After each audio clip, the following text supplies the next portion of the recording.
الحمد لله الواحد المتوحد بالوحدانية هو الله، الفرد المتفرد بالفردانية هو الله، العزيز المتعزز بالعزة هو الله، القادر المقتدر بالقدرة هو الله، الأول هو الله، الآخر هو الله، الظاهر هو الله، والباطن هو الله، قبل كل شيء هو الله، وبعد كل شيء هو الله، وأشهد أن لا إله إلا الله وحده لا شريك له، وأشهد أن محمدا عبده ورسوله صلى الله تعالى عليه وعلى آله وأصحابه أجمعين.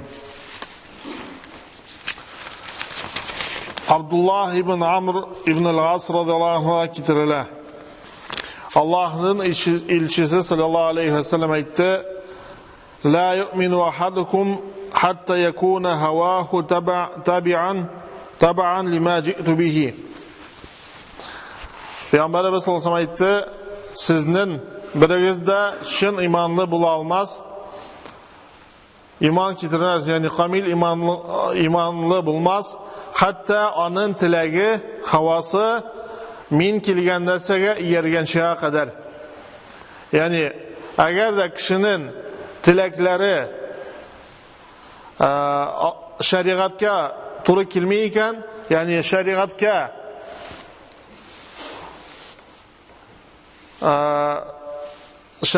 to'g'ri kelmay ekan ham kishi shusha tilaklar borliqqa kelgan shariatga yarmay ekan, tilaklarni yer ekan, u vaqtda onun imanı shin kamil bo'lmaydi.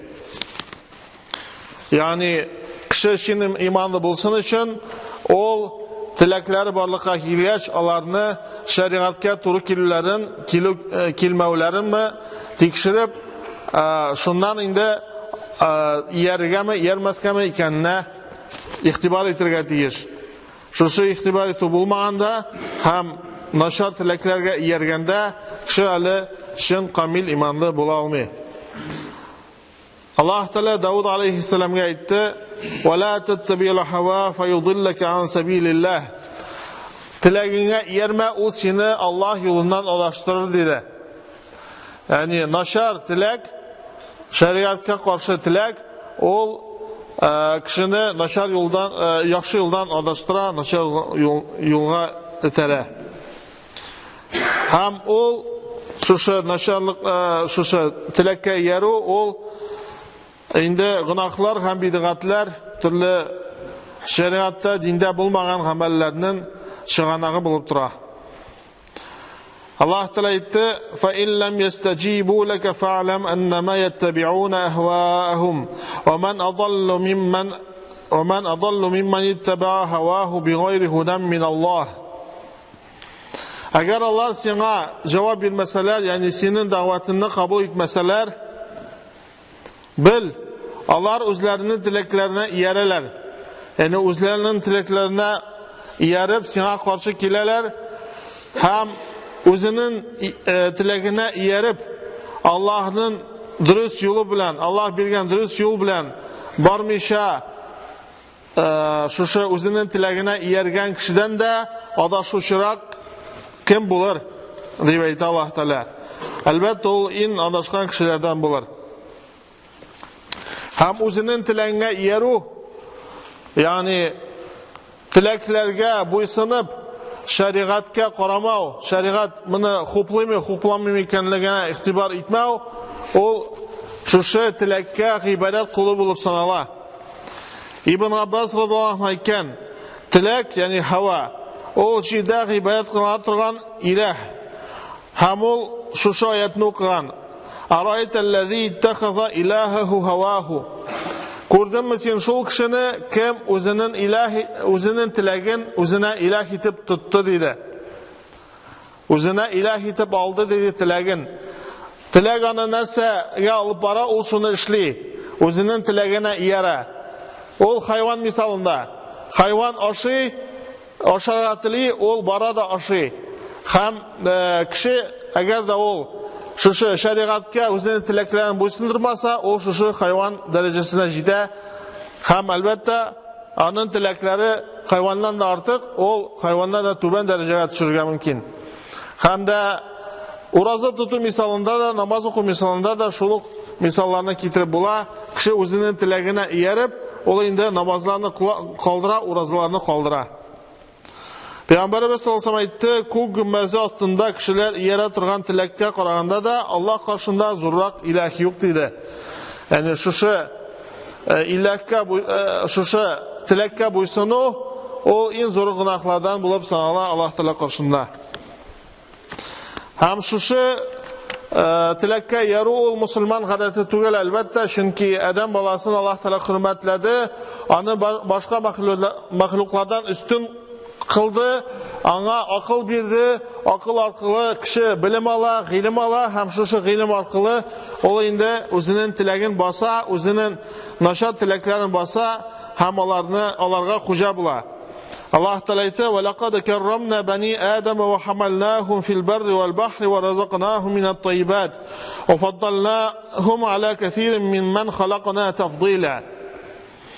Тахқиқ без адам баласын хөрмәтләдек, аңа күп өстенлекләр бирдек, һәм аларны җирдә һәм карапларга утыртып көймәләрдә йөртәбез, һәм аларны төрле ризыклардан, яхшы ризыклардан ризыкландырабыз. Һәм аларны күп мәхлуклардан үстен иттек, фазилат бирдек. Һәм әлбәттә кеше шушы фазилатлар белән кулланып, әлбәттә ул шушы үзенең кешелеген, Аллаһ Тәгалә биргән хөрмәтен югалтмаска тиеш. Һәм шушы акыл һәм ихтияр белән кеше әлбәттә үзенең теләгенә каршы бара һәм аны җиңә һәм шуның белән Аллаһның рәхмәтенә ирешә. Аллаһ Тәгалә әйтә: "Кад афлаха ман заккаха ва кад хаба ман дасаха." Тахқиқ уңышка иреште шул кеше, кем үзенең җанын паклады, Аллаһка буйсынып, изге гамәлләр кылып. Һәм тахқиқ уңышка ирешмәде, ягъни хәсрәттә булды шул кеше, кем үзенең җанын шушы гынахлар астында каплады, яшерде диде. Шулай Пәйгамбәрбез саллаллаху алейхи ва саллям әйтә: "Аль-муҗахиду ман җахада фи таатиллаһ." Муҗахид җихад кылучы шул була, кем Аллаһ Тәгаләгә буйсынуда җихад кыла, үзенең нәфсе белән көрәшә.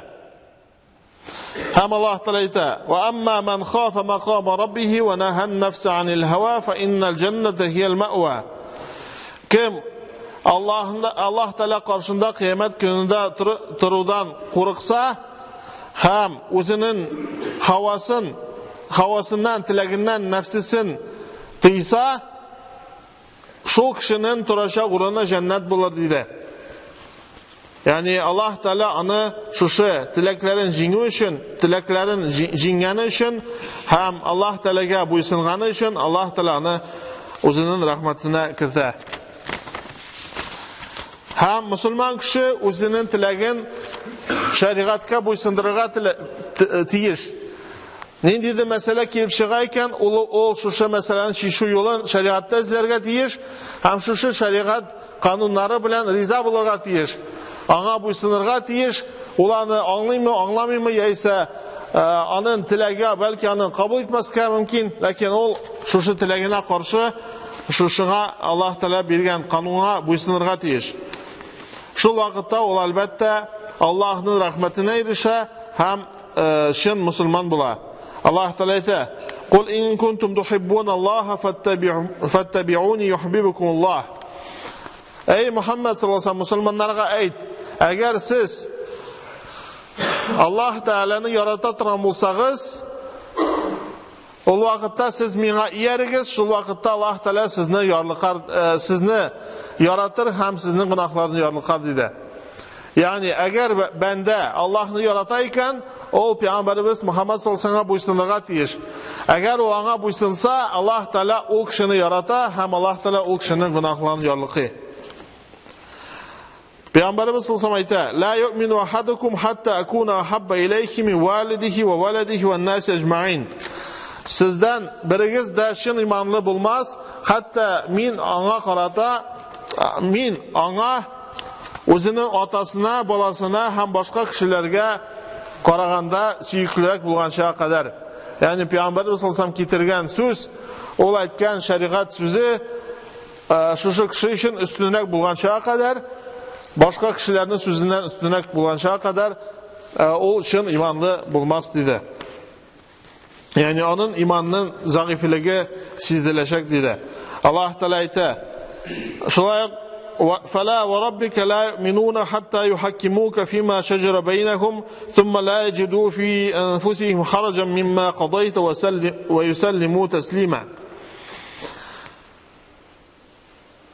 Rabbim bilen ant item diye Allah Teala, yani özü bilen ant ite. Allah şin imanlı bula almaslar diye Müslümanlar, hatta özlerinde bulgan nendidir meselelerde, sıravlarda seni hüküm etüşü alganşağa kadar, yani şeriatını hüküm etüşü etip alganşağa kadar şin imanlı bulmaslar. Hem şu hüküm etüde alar özlerinde nendidir karşılık tabırga tiyiş tügüller. Yani alar şu hükümga buysınırga tiyişler, sen qazılık kılgan, sen hüküm etken nersege hem tapşırılırga tiyişler tulısınca.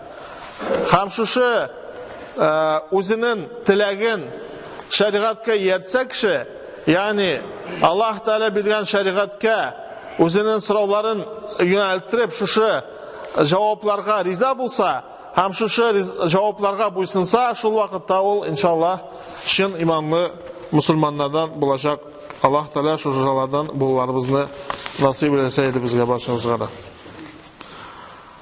Посланник Аллаха, саллаллаху алейхи вассалям, сказал: не уверует никто из вас до тех пор, пока страсть его не последует за тем, с чем я пришел.